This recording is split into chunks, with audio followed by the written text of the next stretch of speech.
पता नहीं सर क्यों ये लाल रंग दिखा रहा है यार।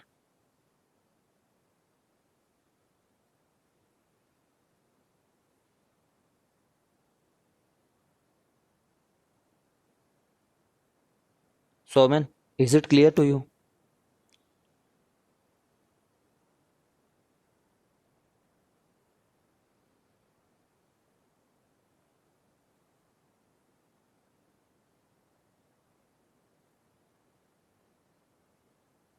सृष्टि, हर्षिता।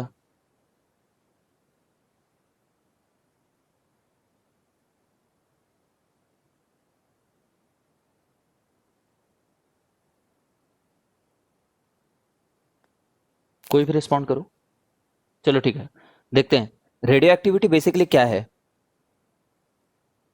सुनने में नाम बहुत टेक्निकल है भी बहुत अमेजिंग स्टफ, बट जितना हमें पढ़ना है वो काफी सिंपल है। रेडियो एक्टिविटी में जो वर्ड सबसे ज्यादा इंपॉर्टेंट है वो है स्पॉन्टेनियस।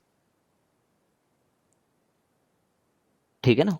रेडियो एक्टिविटी कैसा प्रोसेस है कि स्पॉन्टेनियस प्रोसेस है, खुद से होता है, किसी की जरूरत नहीं है इसको, इसको कोई धक्का नहीं देगा। ठीक है, खुद से कोई एटम पड़े पड़े।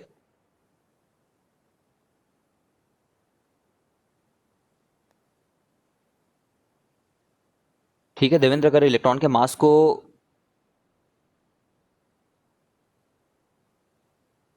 इलेक्ट्रॉन के मास को तुम्हें बताना है कि नहीं? एक्चुअल प्रोसेस तो बताना हुआ है, बट कैलकुलेशन में कोई फर्क नहीं आएगा ना तुम्हारे, तीसरे या चौथे डेसिमल प्लेस में जाकर के फर्क आएगा। There will be no difference in your calculation, more और लेस तुम्हारा आंसर उतना ही आएगा। तुम बेटर यही ट्राई करना कि ऑप्शंस देख लेना एक बार जेई पेपर में। अगर जेई पेपर में ऑप्शंस एकदम ही करीब हैं, है ना, मतलब एनर्जी रिलीज्ड के टर्म्स में, ठीक है, जैसे मान लो एनर्जी रिलीज दे दिया है 13 इलेक्ट्रॉन वोल्ट, ऐसे ही मैं बोल रहा हूँ, इलेक्ट्रॉन वोल्ट तो नहीं, मेगा इलेक्ट्रॉन वोल्ट होगा, 13 इलेक्ट्रॉन वोल्ट और 13.002 इलेक्ट्रॉन वोल्ट। तभी तुम उस चीज को देखोगे ना। अगर आंसर 13 है, 14 है, 15 है, 16 है, तो क्यों देखोगे उस चीज को? उतना गैप कभी क्रिएट नहीं कर पाएगा वो फोर्थ डेसिमल प्लेस का मास। ठीक है। तो radioactivity is an instantaneous process, instantaneous नहीं, it is an spontaneous process. 2 mega electron volt का अगर डिफरेंस आ रहा है तो फिर ऑप्शंस देख करके करना। अगर ऑप्शंस में वाकई में तेरे आंसर्स 2 मेगा इलेक्ट्रॉन वोल्ट के विद इन के रेंज में है, तो जो एक्चुअल प्रोसेस है वो ये है कि mass of atom minus Z times mass of electron करना है। इससे करेक्ट तो कुछ भी नहीं है, एक्चुअल करेक्ट तो ये है। This is the best thing. अब हाँ, वो यहाँ पे वो एक्सप्लिसिटली मेंशन कर रहा है कि नहीं, ये तेरा लक के ऊपर डिपेंड करता है। अगर एग्जामिनर समझदार होगा तो यहाँ पे वो एटम का मास लिख करके, मतलब वो वर्ड जैसे लिखेगा ना, mass of the atom is this much करके। ठीक है, तो मास ऑफ द एटम जब दिया है तो उसमें से तो इलेक्ट्रॉन हटाना ही पड़ेगा ना, अगर एकदम ही स्ट्रिक्टली स्पीकिंग जाए तो। ठीक है, या फिर वो ऐसे भी बोल सकते थे experimental mass of the nucleus of atom is, तो फिर वहां पे जेड एम ही क्यों हटाएंगे? फिर वहां पे नहीं हटाएंगे। बट अगर ये एटम है तो उसमें से इलेक्ट्रॉन तो हटाना ही पड़ेगा, क्योंकि सारे कैलकुलेशन हम लोग न्यूक्लियस के टर्म्स में देखते रहते हैं, क्योंकि हम लोग पढ़ ही न्यूक्लियर फिजिक्स रहे हैं। ठीक है, तो radioactivity is an spontaneous process, it occurs on its own, इसको कोई धक्का नहीं देगा, खुद से हो जाएगा। स्पॉन्टेनियस प्रोसेस में बेसिकली कोई एक एलिमेंट ए हो सकता है जो बी और सी में टूट रहा हो। ठीक है, this this can be one type of spontaneous radio activity. ठीक है, हम लोग बेसिकली 4 टाइप के पढ़ेंगे, अल्फा डी के पढ़ेंगे, ठीक है, बीटा डी के पढ़ेंगे, तो बीटा माइनस डी के करके कुछ पढ़ेंगे हम लोग आज, बीटा प्लस डी के करके कुछ पढ़ेंगे, ठीक है, और गामा डी के पढ़ेंगे। ठीक है, इसके अलावा for the sake of completion के कैप्चर भी पढ़ेंगे। ठीक है, तो ये 5 प्रकार की रेडियो एक्टिविटी पढ़नी है। Radio activity is an spontaneous process. जरूरी नहीं कि रेडियो एक्टिविटी में कोई पार्टिकल ही रिलीज हो, है ना। जैसे हम लोग देखेंगे कि गामा डीके एक ऐसा प्रकार का रेडियो एक्टिविटी होगा जिसमें ए जो है बी प्लस सी में नहीं कन्वर्ट होगा, है ना। We will be seeing it कि वो कोई ए का हायर एक्साइटेड स्टेट बस ए के लोअर एक्साइटेड स्टेट में आ रहा होगा, है ना, या फिर ग्राउंड स्टेट में आ रहा होगा। तो रेडियो एक्टिविटी का मतलब ये नहीं कि एक दो अलग अलग सेपरेट एंटिटी में ब्रेक हो ही जाए, है ना। This is one type of radio activity. ठीक है, नाउ रेडियो एक्टिविटी स्पॉन्टेनियस तो है, बट है क्यों ऐसे स्पॉन्टेनियस, कुछ स्पॉन्टेनियस बिहेवियर क्यों हो रहा है? तो इसके लिए हम लोग बोलते हैं कि हमने स्टेबिलिटी वर्सेस ए का ग्राफ देख रखा है। इसमें जितने लोग यहाँ पे है ना, वो स्पॉन्टेनियसली फ्यूजन करने की कोशिश कर सकते हैं, कुछ कुछ फ्यूजन नहीं, फ्यूजन करने की कोशिश, सॉरी, फ्यूजन करने की कोशिश कर सकते हैं ना। जैसे देखो, यहाँ पे कोई भी एक एलिमेंट ले लेते हैं, और है ना, फॉर एग्जांपल चलो हम लोग ले लेते हैं यहाँ पे, अम, चलो यूरेनियम ही ले लिया मान लो, ठीक है। अब यूरेनियम से बोलें कि भाई तुम यहाँ तक कैसे पहुंचोगे, तो वो, ये तो 238 है और यहाँ पे ये 56 है ए वैल्यू। तो 238 से 56 पहुंचने के बहुत सारे रास्ते हैं नेचर में। नेचर में कुछ प्रोसेस किसी सरकमस्टेंस में प्रेफरेबल होगा, कोई प्रोसेस किसी सरकमस्टेंस में प्रेफरेबल नहीं होगा, है ना। Everything has a reason in science, ठीक है। बट अभी तो तुम ऐसा समझो कि एक तो तरीका ये है कि सीधे सीधे दो बड़े बड़े ग्रुप में टूट जाए। 238 है ना, तो एक 90 में टूट जाए लेटेस्ट से, ठीक है। और कितना बच जाएगा उसके बाद में, 148 में टूट जाए। समझ रहे हो, रफली ऐसे टूट सकता है ये। But this is not the only way through which it tries to go towards this. ऐसे छोटे छोटे प्रोसेस भी हो सकते हैं कि 238 वाला 234 प्लस 4 में टूट जाए, तभी भी ये मूव तो अप द कर्व ही किया है ना, along the curve he move किया है, ठीक है। तो ऐसे जो छोटे छोटे चीजें हैं ना, ये चीजें बेसिकली कंस्टिट्यूट करती हैं रेडियो एक्टिविटी को, ठीक है। अब देखो, फॉर्मल डेफिनेशन पे आते हैं रेडियो एक्टिविटी का, तुम्हें रटना यही डेफिनेशन है। It is spontaneous emission of alpha beta और गामा रेडिएशन, ठीक है। स्पॉन्टेनियस एमिशन होगा अल्फा बीटा गामा का, तीनों के ही होने जरूरी नहीं है। समझ रहे हो, सिर्फ अल्फा भी हो सकता है, सिर्फ बीटा भी हो सकता है, सिर्फ गामा भी हो सकता है, alpha followed by beta followed by gamma भी हो सकता है, अल्फा फॉलोड बाय गामा। हम लोग देखेंगे क्या क्या पॉसिबिलिटीज हैं, है ना। तो it is a spontaneous emission of radiation, ठीक, बहुत हो गया पढ़ना इस लाइन को घर पे। Radio activity was first studied by Rutherford, काम करेंगे हमारे लिए, ठीक है। देखो क्या लिखा हुआ है, in radio active decay an unstable nucleus emits alpha और बीटा पार्टिकल, ठीक है। पार्टिकल है क्योंकि अल्फा और बीटा, गामा तो सिर्फ एक एनर्जी है, गामा एक बस रे है, ठीक है, ये पार्टिकल नहीं है यहाँ पे। गामा रेज आर एनर्जी, जैसे एक्सरेज में कोई पार्टिकल नहीं था ना, वैसे गामा भी बस एक हाईली एनर्जेटिक रे है बस,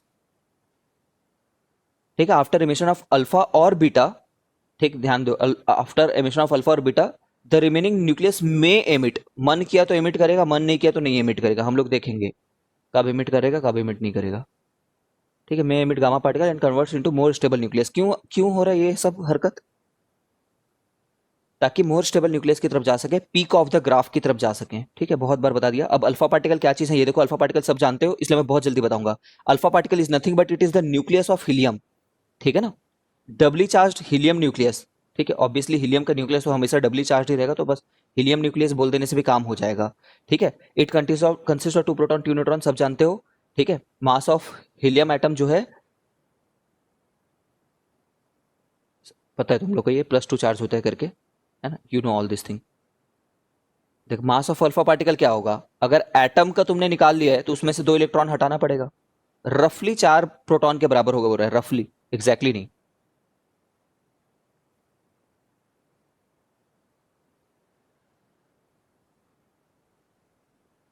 ठीक है। बीटा पार्टिकल 2 प्रकार के होते हैं, तुम्हें अभी से पता होना चाहिए। बीटा पार्टिकल एक बीटा माइनस पार्टिकल होता है, ठीक है। बीटा माइनस पार्टिकल कुछ भी नहीं है, सुनने में बहुत टेक्निकल है ये बस प्योरली इलेक्ट्रॉन, जो इलेक्ट्रॉन को तुम लोग जानते हो वही इलेक्ट्रॉन है लोग, ठीक है। बीटा माइनस पार्टिकल एमिट हुआ है, कहने का क्या मतलब है, इलेक्ट्रॉन एमिट हुआ है। बीटा प्लस क्या चीजें हैं, ये अभी तक तुमने नहीं सुना था, ये पोजिट्रॉन्स हैं, ठीक है। ये प्रोटॉन्स नहीं है, ये पोजिट्रॉन्स हैं। ये साइंटिफिक बातें, मतलब माइथोलॉजिकल बातें या फिर ऐसे हाइपोथेटिकल बातें नहीं है, ये वाकई पोजिट्रॉन एग्जिस्ट करते हैं। और पोजिट्रॉन जो है ना, वो एंटी मैटर है इलेक्ट्रॉन के, ठीक है। समझ रहे हो, एंटी मैटर होना क्या किन दो लोगों को एंटी पार्टिकल बोलते हैं या फिर एंटी मैटर बोलते हैं, है ना। एंटी पार्टिकल बोल लो, एंटी मैटर बोल लो, एक ही बात है। देखो, अगर एक इलेक्ट्रॉन और एक पॉजिट्रॉन को अगर मिलाओ ना तो कंप्लीटली अनाइलेट हो जाएंगे। अनाइलेट मतलब अस्तित्व तो ही नहीं रह जाएगा उनका। ठीक है, देख लेना स्पेलिंग, यहाँ पे लिख रखा है। कंप्लीटली डिस्ट्रॉय कर देंगे, गायब हो जाएंगे एकदम से, सडनली सिर्फ एनर्जी में कन्वर्ट हो जाएंगे। समझ रहे हो, ऊर्जा बन जाएंगे, कंप्लीटली डिस्ट्रॉय हो जाएंगे। तो जो पार्टिकल और एंटी पार्टिकल होता है, इनका तो मास सेम होता है, पहली बात। ठीक है, मास नेगेटिव नहीं होता एक दूसरे का भाई, मास सेम होता है।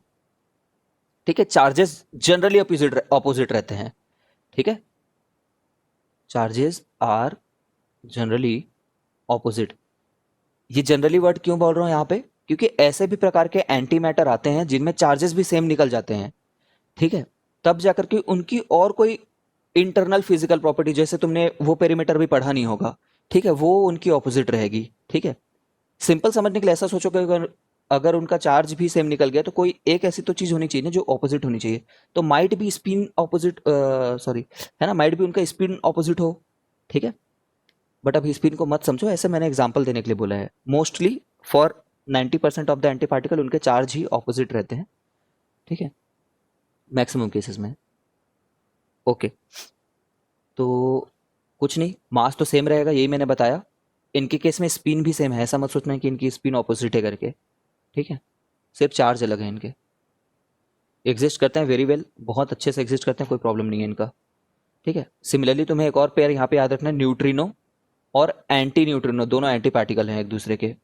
ठीक है, न्यूट्रिनो को ऐसे रिप्रेजेंट करेंगे, एंटी न्यूट्रिनो को न्यू बार से रिप्रेजेंट करेंगे। ठीक है, the energetic photon having rest mass 0, gamma के पास कुछ नहीं होता। तो एक बार पार्टिकल का हमने इंट्रोडक्शन दे दिया, कौन कौन से लोग पार्टिकल हैं करके। ठीक है, अब रेडियो एक्टिव डीके की तरफ आते हैं। अल्फा डीके क्या होता है ये जानने की कोशिश करते हैं। ठीक है, this is the equation which you have to by heart. ठीक है, बहुत सरल इक्वेशन है, इट्स नथिंग टेक्निकल, कुछ भी टेक्निकल नहीं है, 5वीं का बच्चा भी याद कर लेगा। अल्फा डीके में क्या होता है, कोई भी एक एटम उठा लो, जैसे कि जेड एक एटम उठाए।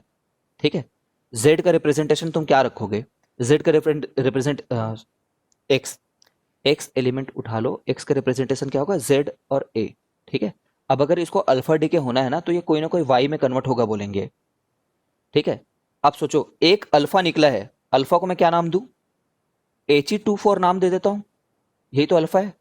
ठीक है, इनफैक्ट हम लोग किसके बारे में बात करें, what is the notation, X में represent an atom and X में रिप्रेजेंट एन न्यूक्लियाई, है ना, तो यहां पे न्यूक्लियाई बोला हुआ है। समझ रहे हो, जो भी नोटेशन मैं यहाँ पे दे रहा हूँ ना वो स्ट्रिक्टली न्यूक्लियाई है, स्ट्रिक्टली न्यूक्लियाई ही है। ठीक है, तो यहाँ पे मेरे को प्लस लिखने की कोई जरूरत नहीं है, क्योंकि अंडरस्टूड है कि मैंने न्यूक्लियाई अल्फा पार्टिकल का ही लिखा है। ठीक है, तुम चाहो तो वर्ड्स में लिख सकते हो एग्जाम में। अब सोचो, ये तो निकल गया। ठीक है ना, तो z हमारा कितना हो गया होगा, 2 कम हो गया होगा, और a कितना कम हो गया होगा, 4 कम हो गया होगा। ठीक है, अच्छा, तुम ये सोचो कि जब जब ये चीज होगी कि कोई चीज स्पॉन्टेनियसली हीलियम में ब्रेक हो जा रहा है और एक और चीज में ब्रेक हो जा रहा है, तो ये हो रहा होगा इसलिए ताकि स्टेबिलिटी अचीव हो, तो एनर्जी तो पक्का रिलीज होनी ही है ना। क्यों, मतलब एनर्जी यहाँ पे। ठीक है, I hope you got it, Alfiya and Arya, is it okay.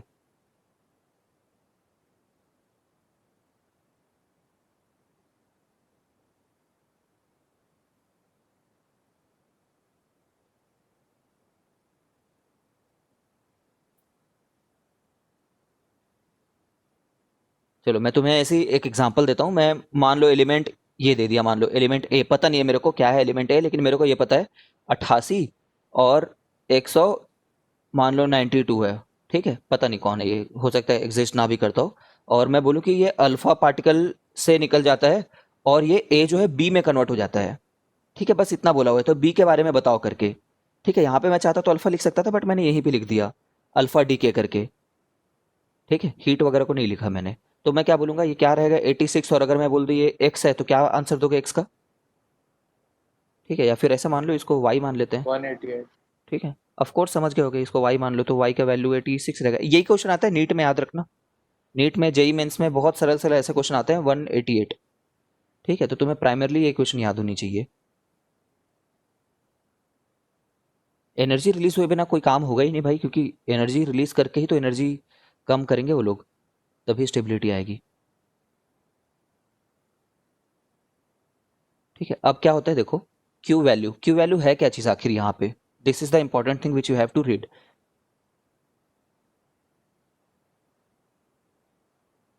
सबके घर में नेटवर्क इशू हो रहा है क्या? सौमेन के यहाँ पे इशू हो रहा है नेटवर्क का? पता नहीं यार, आज आ रहा है और जा रहा है नेटवर्क यहाँ पे बहुत इरिटेटिंगली।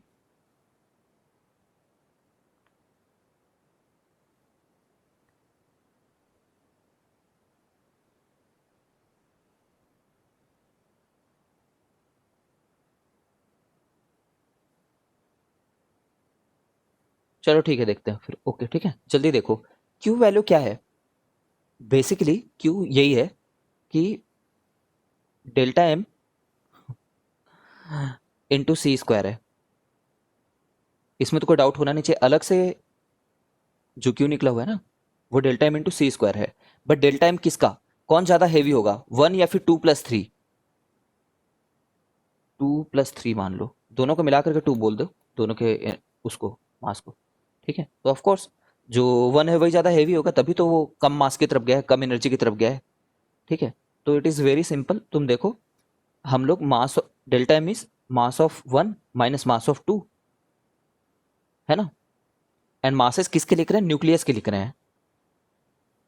Everything should be clear. तो मैं ऐसा लिखता हूं, देखो, इसके न्यूक्लियस का मास कैसे लिखूं? देखना ना, अगर मुझे न्यूक्लियस का ही मास पता हो सीधे सीधे, ठीक है, तो मैं ऐसे लिखूंगा, एम ऑफ एक्स, ये क्या चीज है? न्यूक्लियस का मास है।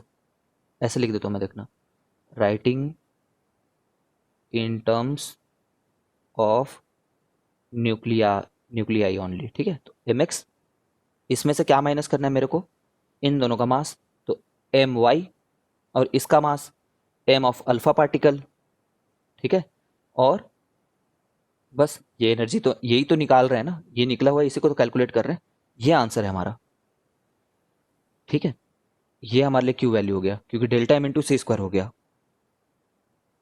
But the real catch is कि अगर हमें writing in terms of atom लिखना है तो कैसे करें, है ना? यहीं पे थोड़ा दिमाग लगाना है, it is nothing new. Writing in terms of atoms, अगर एटम का मास दिया हुआ है तो कैसे लिखोगे? बहुत सरल है, तुम खुद जानते हो। एम एक्स क्या होगा आखिर में? एटम का मास माइनस जेड बार इलेक्ट्रॉन को हटा दूं,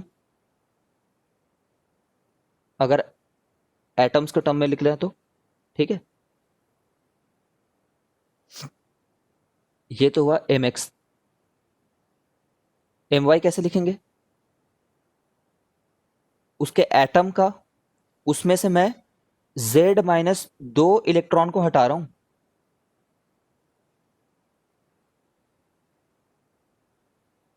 ठीक है, प्लस ये। ठीक है ना, ये माइनस था, इन दोनों का सम। और ये क्या है? मास ऑफ हीलियम मैं निकाल लूं और उसमें से 2 इलेक्ट्रॉन को हटा दूं। ठीक है, अब देखते जाओ। ऐसा दिख रहा है तुम्हें कि यहां पे -Z+2 है?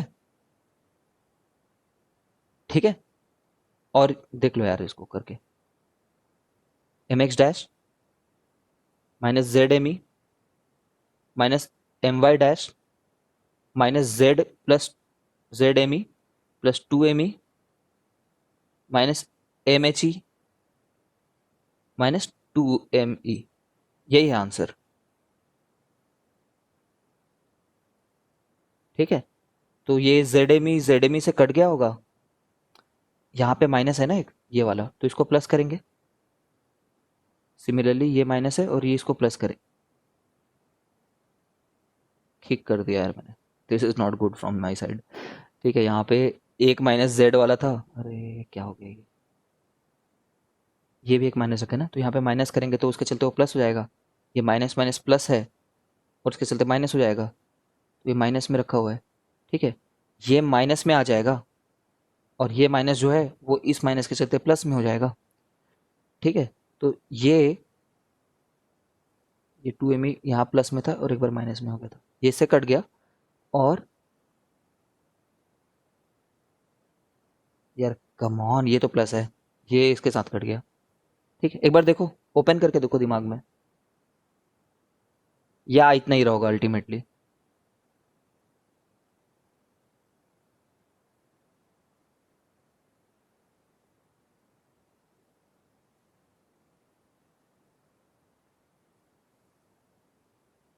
ठीक है,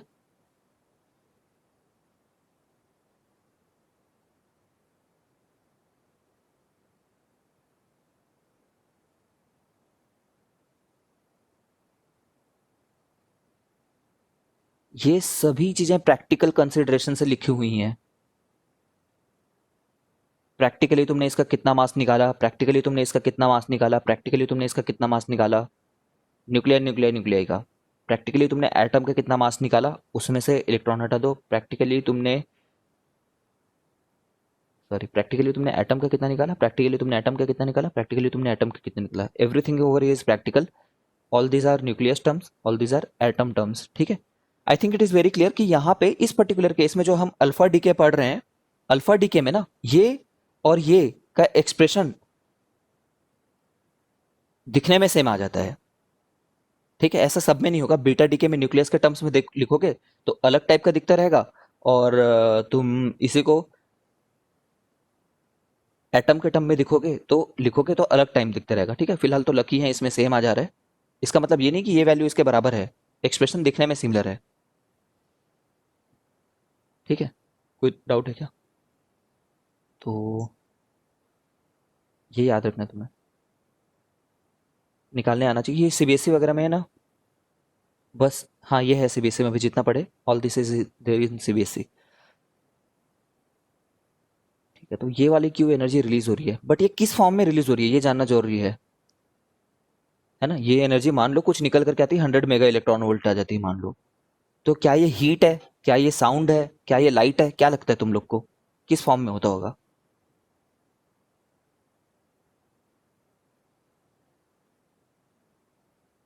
रेडिएशन वेव्स। तो ये क्या होता है, ये अनएक्सपेक्टेडली ये प्योरली काइनेटिक एनर्जी होता है। ठीक है, क्या होगा, जैसे एक रेस्ट वाला जो रखा हुआ था, ये जब दो चीजों में टूटा है, तो ये दोनों जो चीजें हैं ना वो बहुत फास्ट मूविंग है, वेरी फास्ट मूविंग। समझ रहे हो? तो अगर तुम इनको रोकोगे नहीं तो इनके काइनेटिक एनर्जी की फॉर्म में रहेगा वो जो चीज निकला है, तुम्हें कोई गर्मी महसूस वगैरह नहीं होगी। ठीक है, बट ये जो निकले हुए हैं इनको किसी मीडियम से पास कराओ, ठीक है, तो मीडियम गर्म हो जाएगा फ्रिक्शन के चलते। ठीक है, तो the energy released is in the form of kinetic energy of the emitted particles. ठीक है, you have to mandatory mug it up, this is the most important question in one liner question. ठीक है, देखो, the energy is available in the form of increased के of the products. Parent daughter का मतलब तो समझते ही होगे, parent है, डॉटर है, यहाँ पे कोई सन वगैरह नहीं होगा, कोई अडॉप्टेड सन कुछ नहीं, सबको डॉटर बोलेंगे राइट साइड में चाहे जो भी आ जाए। ठीक है, अब ये वाला जो पोर्शन है कंप्लीटली कॉम्पिटेटिव ओरिएंटेड है यहां से लेकर के। ठीक है, calculation of kinetic energy of the final products. ठीक है, समझने की कोशिश करो जल्दी जल्दी। Calculation of kinetic energy of the final products, कितना एनर्जी टोटल निकला है, क्यू, इतना एनर्जी टोटल निकला है। अच्छा बताओ, रेस्ट वाले चीजों से ये दो डॉटर निकले हैं तो दोनों का मोमेंटम मैग्नीट्यूड वाइज बराबर रहेगा एंड ऑपोजिट रहेगा, है ना। स्ट्रिक्टली स्पीकिंग ऑपोजिट डायरेक्शन में है और ऑपोजिट वैल्यू है ना, मतलब, लेकिन मैग्नीट्यूड तो सेम ही है, तो अब भाई इनका स्क्वायर भी सेम रहेगा। ठीक है, अगर इनका स्क्वायर सेम है तो पी को क्या लिख सकते हैं, अंडर रूट 2m के ई लिख सकते हैं। ठीक है, तो अंडर रूट 2m के ई ऑफ वाई 2m के ई ऑफ अल्फा। ठीक है, जब मॉडर्न फिजिक्स पढ़ोगे हायर लेवल पे बीएससी वगैरह में, तो काइनेटिक एनर्जी को टी से रिप्रेजेंट करते हैं। ठीक है, काइनेटिक एनर्जी को टी से रिप्रेजेंट करते हैं, इसका कोई लॉजिक नहीं है।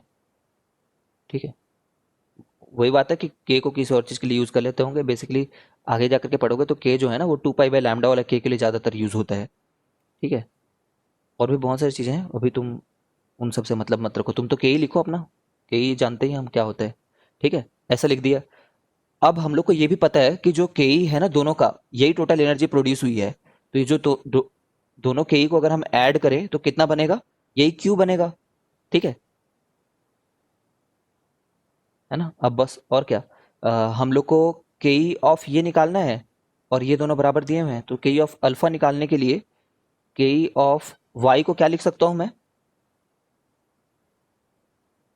के ऑफ वाई को लिख सकता हूं के ऑफ अल्फा एम अल्फा, नीचे में एम वाई, ठीक है, प्लस के of alpha equal to Q. ठीक है, ठीक है, तो मैं सीधे सीधे के ऑफ अल्फा को लिख रहा हूं यहां से क्यू के साथ में प्रोडक्ट ले रहा हूं M Y upon M alpha plus M Y. समझ गया हो? ठीक है, तो यही आया है। ये बहुत टफ नहीं है, ये तो डेरिवेशन कर दिया हमने, बट डेरिवेशन की किसको जरूरत है, ये बहुत सिंपल बात है। सोचो क्यू एनर्जी मैंने रिलीज करी है, ठीक है, और मुझे दो लोगों में बांटना है। ठीक है, तो पहले उस एनालॉजी को सोचो फिर से, जो बचपन से मैं तुम्हें सिखाते आ रहा हूं। एक बड़ा पत्थर है, एक छोटा पत्थर है, ठीक है, दोनों को लात मार रहे हो तुम, मोमेंटम सेम दे रहे हो, तुम बराबर मोमेंटम दे रहे हो। ठीक है, तो किसकी काइनेटिक एनर्जी ज्यादा हो जाएगी, एक दीवार की। बहुत छोटे वाले दीवार, ये मान लो ये वॉल है, खत्म बात। इसकी तो भाई वेलोसिटी ही नहीं आएगी ना, तो काइनेटिक एनर्जी कहाँ ही रहेगी इसकी, इसके पास ज्यादा काइनेटिक एनर्जी रहेगा।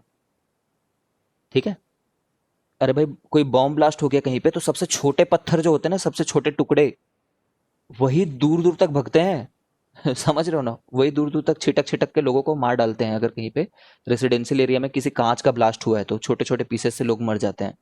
ठीक है, काफी प्रैक्टिकल बात है ये। तो जो इन्वर्सली रिलेटेड रिलेटेड हो गया ना फिर ये, तो देखो मैंने क्यू को कितने हिस्से में बांटा, M alpha plus M Y हिस्से में बांटा है। तो काइनेटिक एनर्जी ऑफ अल्फा कैसा रहेगा, अल्फा का अगर मास में मल्टीप्लाई कर दूं, तो अल्फा का मास तो छोटा है ना, तो गलत बात हो जाएगी ना, छोटे वाले को ज्यादा मिलना चाहिए, ज्यादा वाले को छोटा मिलना चाहिए, कुछ प्रकार का इन्वर्स रिलेशन है, इसलिए मैं सीधे इसको लिख सकता था। ठीक है, सार्थक समझ में आ गया क्या लॉजिक, सिमिलरली इसमें इन्वर्स रेशियो। ठीक है, ठीक है, अब ये क्या चीज है, इन दोनों का जो मास, इसको इस फॉर्म में लिख सकते हैं, कैसे इस फॉर्म में लिख सकते हैं, जो मासेस हैं, टोटल मास, अरे ये क्या है मतलब, ये टोटल मास है ना, तो उसको अप्रोक्सीमेटली ए टाइम्स एम प्रोटॉन लिख दो। समझ रहे हो, देखो जो टोटल मास है उसमें ए लोग रहे होंगे, मैं समझ रहा हूँ M P plus M proton plus M neutron जैसे कुछ लिखना चाहते थे, बट रफली बोल दिया। और ऊपर में क्या है, ऊपर वाले का ए कितना है, वाई वाले का ए माइनस 4। ठीक है, एम प्रोटॉन लिख दिया, उसको कट कर दिया, तो ये फॉर्म आ गया, है ना, रेशियो तो वही रहेगा ना, इसका मास ए गुना है, इसका मास ए माइनस 4 गुना है। सिमिलरली ये नीचे वाले का टोटल ए ही रखा, और ऊपर वाले में एम अल्फा जब लिखा तो उसको 4 टाइम्स एम प्रोटॉन लिखे थे। ठीक है, इज इट क्लियर, निकिता तो आई नहीं है आज, सृष्टि क्लियर है क्या?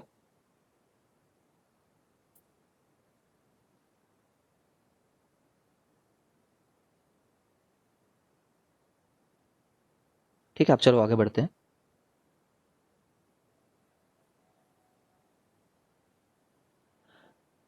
ठीक है, अब ये बस ऐसे प्रैक्टिकल कंसिडरेशन है, तुम्हारे लिए इतना इंपॉर्टेंट नहीं है। जैसे कि अल्फा पार्टिकल जो निकला हुआ है ना हमारे पास में, जैसे एक अल्फा पार्टिकल हमने बहुत जोर से रिलीज किया उस रेडियो एक्टिविटी के बाद में रिलीज हुआ है, और अगर उसको मैं एक ऐसे जगह से पास कराऊं, ठीक है, एक ऐसे मैग्नेटिक फील्ड से, तो ये तो चार्ज है ना भाई, 2+ है ये, तो क्या होगा, सर्कुलर पाथ कट करेगा ये। ठीक है, अनडाउटेडली ऐसे वाला सर्कुलर पाथ कट करेगा।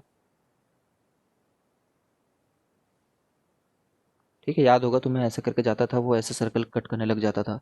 वही चीज को दिखाया हुआ है यहाँ पे, किसी और एंगल से इधर से इमिट किया होगा इन्होंने, ये देखो, समझ रहे हो ना, उधर से आया होगा वो।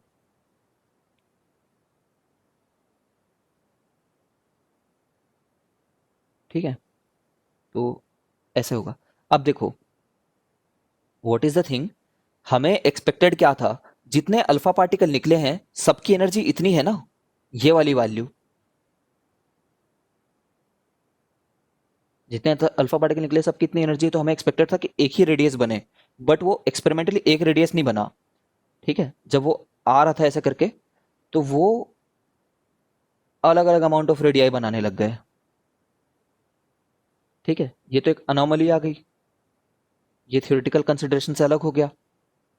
ठीक है, तो क्या हुआ देखो, ऐसा अलग अलग रेडियाई क्यों आया, पहले बात तो याद करो रेडियाई क्या हुआ करता था। रेडियाई हुआ करता था, हम लोग बोलते थे कि M V square by R provide कर रहा है Q into V cross B, है ना। ये क्या है, तुम लोग को अगर याद आ रहा हो तो F net equal to M V square by R लिख रहे हैं, क्यू वी बी फोर्स हुआ करता था, तो जो रेडियाई हुआ करता था वो होता था M V by Q B. ठीक है, अब यहाँ पे एम बाई क्यू बी को रहने देते हैं, इस वेलोसिटी को ना अंडर रूट क्या करते हैं, अच्छा एम वी को हटा, एम वी को रख लेते हैं। एम वी क्या चीज़ है, अंडर रूट टू एम के ई है ना, ये पी हुआ ना मोमेंटम, तो अंडर रूट टू एम के ई अपॉन क्यू बी। तो हर हर अल्फा पार्टिकल के लिए क्यू सेम है, हर अल्फा पार्टिकल के लिए बी सेम है, क्योंकि तुमने एक्सटर्नली अप्लाई किया है। हर अल्फा पार्टिकल के लिए उसका मास सेम है, समझ रहे हो ना, तो हर अल्फा पार्टिकल के लिए पक्का के ही अलग होना चाहिए था, तभी अलग अलग रेडियाई बनते। ठीक है, लेकिन हमने तो अभी के ही ऐसा बोल दिया कि के ही तो 4/a इंटू क्यू है करके, सॉरी ये है, ये वाली वैल्यू अल्फा के लिए। ठीक है, तो ये थोड़ा सा इसमें गड़बड़ है, ये बहुत आइडियलिस्ट कैलकुलेशन हो गया ये। ठीक है, होता ऐसा है कि जैसे दो अलग अलग अल्फा पार्टिकल निकले, मान लो तीन अलग अलग अल्फा पार्टिकल निकले, तो सबकी एनर्जी ना क्यू, सबकी एनर्जी इतनी नहीं रहती, इतनी नहीं रहती सबकी, क्योंकि जो डॉटर न्यूक्लियाई पैदा होते हैं ना, वो सभी अपने ग्राउंड स्टेट में ही हों, ये बात जरूरी नहीं है। ठीक है, क्या हुआ है समझो यहाँ पे, जैसे एक हमारा एक्स था, एक्स से एक Y star plus alpha one produce हो सकता है, किसी केस में Y plus alpha two produce हो सकता है। ठीक है, सोचो, जैसे तुमने इलेक्ट्रॉन्स में एनर्जी लेवल पढ़ रखे हैं ना, energy level one, energy level two, energy level three, ऐसा पढ़ रखा है तुमने। ठीक है, ये न्यूक्लियस हमारा बीच में, ऐसे ही न्यूक्लियस के अंदर में, ठीक है, अब now we are entering into the nucleus, nucleus के अंदर में भी अलग अलग एनर्जी लेवल होते हैं, एनर्जी लेवल्स ऑफ प्रोटॉन्स, समझ रहे हो क्या, इनके भी कोई ग्राउंड स्टेट होता है, न्यूक्लियस के, प्रोटॉन्स नहीं लिख रहा हूं मैं, एनर्जी लेवल्स ऑफ न्यूक्लियस लिख रहा हूं, एनर्जी लेवल्स ऑफ न्यूक्लियस। ठीक है, न्यूक्लियस के भी अलग अलग एनर्जी लेवल होते हैं, ऐसा जरूरी नहीं कि हर न्यूक्लियस अपने ग्राउंड स्टेट में ही हो। अब यहां पे तुम समझने के लिए ऐसा समझ सकते हो कि न्यूक्लियस, जैसे एक बार न्यूक्लियस पैदा हुआ, वो कम वाइब्रेट करने वाला न्यूक्लियस पैदा हुआ, एक बार ऐसा न्यूक्लियस पैदा हुआ वाई का जो ज्यादा वाइब्रेट कर रहा है, जो ज्यादा डिग्रीज ऑफ मोशन शो कर रहा है, समझ गए हो क्या। ठीक है, तो there are energy levels of nucleus also. ठीक है, और ये एनर्जी लेवल्स होते हैं ना न्यूक्लियस के, ये बहुत ज्यादा बड़े होते हैं, इनके जो गैप्स होते हैं वो मेगा इलेक्ट्रॉन वोल्ट में होते हैं। ठीक है, इनके कितने में होते हैं, इलेक्ट्रॉन वोल्ट्स में होते हैं, इनके गैप कितने में होते हैं, मेगा इलेक्ट्रॉन वोल्ट में होते हैं। ठीक है, तो all nucleus are not always in their ground state, अगर कोई न्यूक्लियस ऊपर वाले स्टेट में आता है तो वो स्टार कहलाता है, वाई स्टार यहाँ पे प्रेजेंट होगा तो वही न्यूक्लियस वाई कहलाएगा, है ना। अब ऐसा नहीं कि न्यूक्लियस फिजिकली किसी जगह में जाकर के चढ़ गया है, जैसे यहाँ पे इलेक्ट्रॉन चढ़ जा रहे हैं, समझ रहे हो ना, ऐसा नहीं हो रहा वहां पे, वहां पे एनर्जी उनके वाइब्रेशंस के हिसाब से देखी जाती है, कितने वाइब्रेट कर रहे हैं ना, जैसे एक छोटा सा ठंडा सा पड़ा हुआ है न्यूक्लियस, वो कम वाइब्रेट कर रहा है, और एक बहुत ज्यादा, ठीक है, वो ज्यादा वाइब्रेट कर रहा है। आई होप समझ गए हो। अब तुम बताओ, इस केस में इसके पास तो कम एनर्जी मिली ना लेने के लिए, क्योंकि ये तो प्रोड्यूस हुआ ही है, काइनेटिक एनर्जी इसको आई ही है, उसके अलावा एक्साइटेड स्टेट में भी है, समझ रहे हो? तो it has less, this has less के। बताओ कितना लेस?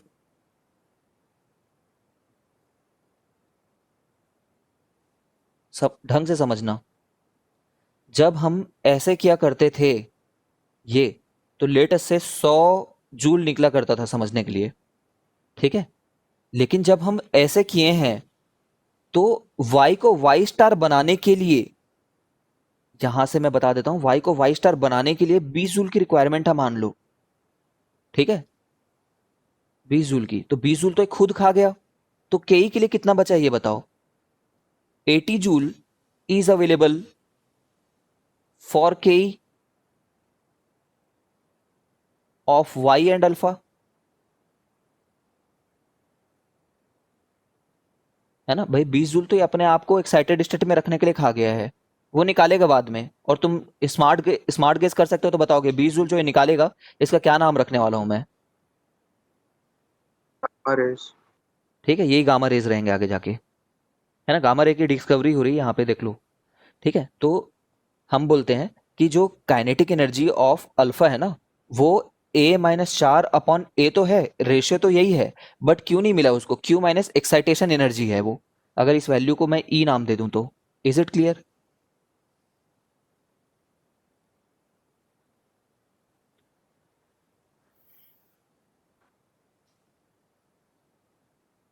ठीक है, तुम ऐसा मत सोचो कि यहाँ से ऊपर जा रहे हैं, ये सेपरेट सेपरेट दो अलग अलग रिएक्शन है।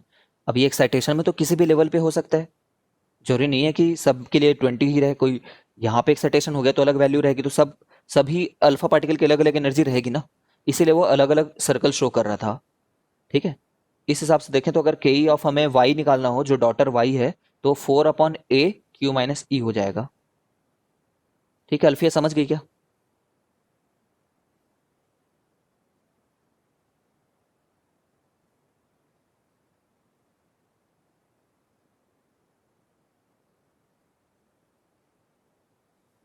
ठीक है, मैं एक बार पैराफ्रेज करता हूं, सुनना।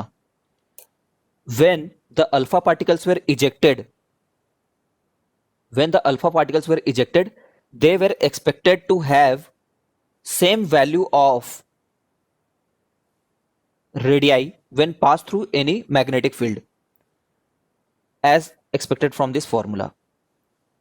But practically it was observed that all the alpha particle had continuously varying, discrete नहीं है यहाँ पे, continuously varying, मतलब स्ट्रिक्टली स्पीकिंग थोड़ा सा डिस्क्रीट रहेगा, ठीक है? They have continuously varying energy levels, या फिर they have continuously varying radii. To explain this the theory is that all the nuclei do not get produced in their ground state. There are energy levels within the nucleus also, and the nuclei may be produced in a higher energy excited state. ठीक है, बस और क्या, okay, इतने से समझ जाओगे।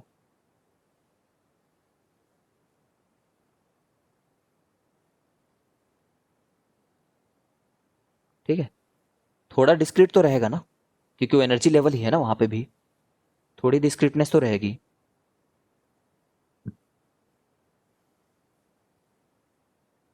Sir एक से ज्यादा अल्फा पार्टिकल रिलीज हो सकते हैं क्या? एक में से एक बार में एक से ज्यादा तो नहीं होंगे, बट जैसे तुम्हारे पास में जो हम लोग बोलते हैं ना, एक बार में एक ही एटम में से एक बार में दो तो नहीं होंगे, भले कि सक्सेसिव अल्फा पार्टिकल रिलीज हो सकता है। एक से वाई बना अल्फा के रिलीज से, फिर वाई से जेड बन गया अल्फा के रिलीज से, वो होता है। क्या चीज का स्क्रीनशॉट लेना है? ये डलेगा रैंडम वैसे आज, ठीक है? वैसे भी बुक में हर चीज दिया हुआ है, जितना मैंने बताया, एवरीथिंग इज देयर, ठीक है? तो बस वही बात यहाँ पे। गामा पार्टिकल भी मैंने तुम्हें बता दिया, गामा पार्टिकल की डिस्कवरी का हिंट कैसा लगा, जब सबकी रेडी आई, एक जैसे नहीं आई, ठीक है? अब बीटा डीके, सिर्फ बीटा बोलूं तो क्या मानना है? बीटा प्लस मानना है कि बीटा माइनस मानना है? सिर्फ बीटा डीके बोला है मैंने तो, what type of decay is it talking about? अगर समझदार होगा तो बीटा माइनस पूरा लिखेगा, अगर नहीं समझदार है, सिर्फ बीटा डीके लिखा है, तो beta decay in general correspond to beta beta minus minus decay, ठीक है? ये कॉमन टाइप का बीटा डीके है, मोस्ट कॉमन टाइप का डीके है बीटा में, ठीक है? अब हमें क्या पढ़ना है, इसका नोटेशन। तो जेड ए है, ठीक है। बीटा में क्या निकल रहा है इफेक्टिवली, बस एक इलेक्ट्रॉन ही तो निकल रहा है, ठीक है। तो जेड से अगर कोई न्यूक्लियाई वाई बन जाएगा, ठीक है, तो सोचो एक इलेक्ट्रॉन के निकल जाने से, मैं पहले इलेक्ट्रॉन लिख तो दूं, इलेक्ट्रॉन, अच्छा ठीक है ना, इलेक्ट्रॉन लिख दिया हमने। एक इलेक्ट्रॉन के निकल जाने से, अच्छा ये निकलता कहां से बताऊं तुम्हें, ऐसा नहीं कि एक न्यूक्लियस है तो यहां से इलेक्ट्रॉन निकल गया, ये इलेक्ट्रॉन के निकलना को भाई वो नहीं बोलते, इसको बीटा डीके नहीं बोलते। तो तुम्हें एक शॉर्टकट याद रखना होगा, पीएनपी जंक्शन पहले पढ़ा करते थे, इस साल तो तुम पढ़ोगे नहीं ट्रांजिस्टर्स में, और एक एनपी एक ट्रांजिस्टर पढ़ा करते थे, पीएनपी और एनपीएन। तो अगर पी से एन कन्वर्ट हो रहा हो तो पॉजिटिव बीटा डीके है, अगर वो एन से पी कन्वर्ट हो रहा हो तो नेगेटिव बीटा डीके है, ठीक है। एक बार रिकनेक्ट हो, मैं समझाता हूँ क्या चीज़ है ये।